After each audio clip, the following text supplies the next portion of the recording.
অসম সংখ্যালঘু সংগ্ৰাম পৰিষদৰ ধুবুৰী জিলা সাধাৰণ সম্পাদক আবুল হুছেইন মণ্ডলে কৰে তীব্ৰ সমালোচনা।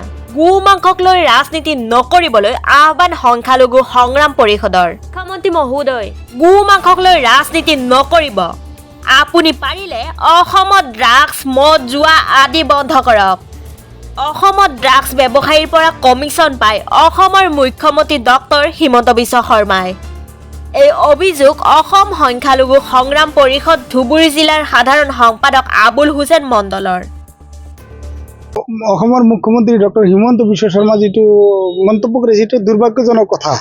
আৰু আমি হিমন্ত বিশ্ব শৰ্মাক মানে আমি মোৰ ফালৰ পৰা আমি এক প্ৰকাৰে সকীয়াই দিছোঁ যে আপোনালোকৰ কিবা খাই বৈ কাম নাই নেকি? এটা সৰু পোৱালীৰ নিচিনা এটা জাতিক লৈ কেইদিন দুমাহমান আগতে এটা জাতিক লৈ টাৰ্গেট কৰি গ'লে মিয়া সেইটো যোৱাই নাই।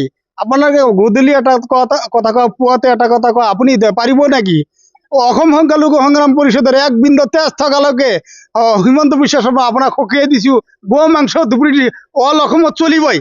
আপুনি কিবা এটা ভাল কাম কৰক, ড্ৰাগছ বন্ধ কৰক, গাঁজা বন্ধ কৰক, জুৱা বন্ধ কৰক। এইবিলাকৰ পৰা আপুনি কমিশ্যন পায় নেকি? মদৰ পৰা আপুনি কমিশ্যন পায় নেকি? আৰু অসম সংখ্যালঘু সংগ্ৰাম পৰিষদৰ এক বিন্দু তেজ থকালৈকে আমি গো মাংস চলি থাকিব। আপোনাৰ যদি কিবা কৰিবলগীয়া আছে কৰি থাকিব। ড্ৰাগছ, গাঁজা আৰু মদ এইবিলাক চলি থাকে। এইবিলাকৰ হিমন্ত বিশ্ব শৰ্মাই কমিশ্যন লয়। তাৰ কাৰণে এইবিলাকৰ লগত মাত মাতা নাই। অকল এটা জাতিক কেনেকৈ টাৰ্গেট কৰি কথা কয়, এইবিলাকে তেওঁৰ কাম নেকি? তেওঁ এটা মুখ্যমন্ত্ৰীয়ে তেওঁৰ এয়াই দায়বদ্ধতা নেকি? আমি কিবা এটা কৈছোঁ নেকি যে গাহৰি বন্ধ কৰক? আপোনালোকে এইবিলাক মুখ্যমন্ত্ৰীটো কি ভাবিছে? নিজৰ কি দেউতাকৰ সম্পত্তি ভাবিছে নেকি? অসমখন তেওঁৰ প্ৰত্যেক সম্পত্তি ভাবিছে নেকি? মই শুনিছোঁ যে বিজেপি চৰকাৰৰ শ্লোগান সবকা সাথ সবকা বিকাশ। আপোনাৰ এয়াই কি সবকা সাথ সবকা বিকাশ নেকি? আপুনি ড্ৰাগছৰ পৰা কমিশ্যন ল'ব, আপুনি মদৰ পৰা কমিশ্যন ল'ব, আপুনি গাঞ্জাৰ পৰা কমিশ্যন ল'ব। আপুনি এইবিলাক বন্ধ কৰক। ভাই এটা জাতিক লৈ কিয় টাৰ্গেট কৰিছে? আৰু কাৰ ঘৰত কোনে কি খাব, কি পিন্ধিব? আপুনি এই কথাটো কোৱাটো কিমান মানে দুৰ্ভাগ্যজনক কথা। ডেভেলপমেণ্টৰ কাম কৰক। আপুনি মুখ্যমন্ত্ৰী হৈ এইবিলাক কথা মন্তব্য কৰিব নালাগে। আপুনি যদি বিগত দিনত মই চেলেঞ্জ কৰিছোঁ অসম সংখ্যালঘু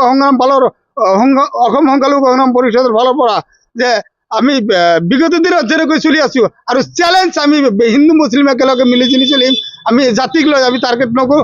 আপুনি যিটো লৈ জাতিক লৈ টাৰ্গেট কৰিছে এইটো একেবাৰে ঠিক কৰা নাই। আপুনি চেলেঞ্জ থাকোঁতে আপুনি বন্ধ কৰি দেখাওক না। আমি চব অপেনলি আমি গৰু মাংস খাম। আপুনি মৰ্ণিং পুৱাতে খাইছোঁ, গধূলি খাম।